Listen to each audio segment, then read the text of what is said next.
Oh my God!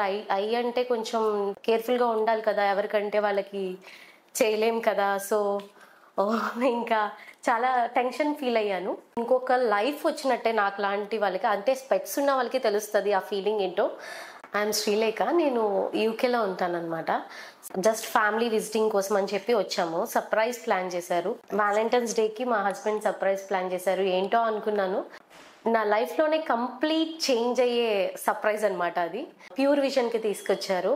చాలా hospitals అప్పటికప్పుడు చాలా రీసెర్చ్ చేసేసాను. బట్ నాకు ఏది బెస్ట్ అనిపించలేదు. ప్యూర్ విజన్‌కి ఎప్పుడైతే వచ్చామో వాళ్ళ రిసీవింగ్ కానీ, డాక్టర్ మనకి ఎక్స్‌ప్లెయిన్ చేసే తీరు అదంతా కూడా నాకు చాలా బాగా నచ్చింది. హాస్పిటాలిటీ, మళ్ళీ వాళ్ళు ప్రతి డీటెయిల్‌గా ఎక్స్‌ప్లెయిన్ చేశారండి. సో, కొంచెం కాన్ఫిడెన్స్ కూడా వచ్చింది. 10 మినిట్స్‌లో అలా నవ్వుకుంటూ వెళ్ళిపోయాను ఆపరేషన్‌లోకి. 10 మినిట్స్‌లో మళ్ళీ నవ్వుకుంటూనే బయటకొచ్చాను. కూడా మీ మీ ఫ్యామిలీలో కానీ, మీ ఫ్రెండ్స్‌కి కానీ కంపల్సరీగా రిఫర్ చేయండి ప్యూర్ విజన్. జస్ట్ ఒక్కసారి విజిట్ అయితేనే చాలు, కాన్ఫిడెన్స్ కూడా వచ్చేస్తుంది. Dam sure. లెన్స్ పెడతారు. సో, క్లియర్ అవ్వడానికి లేయర్ మొత్తం. సో, ఆ 6th డే వరకు కూడా ఎవ్రీథింగ్ కాల్ చేసి ప్రతిరోజు అప్డేట్ అడుగుతూ ఉంటారు. నాకదైతే చాలా బాగా నచ్చింది. అండ్ ద బెస్ట్ ట్రీట్మెంట్ ఇచ్చారు నాకు. చాలా చాలా థ్యాంక్స్ ప్యూర్ విజన్.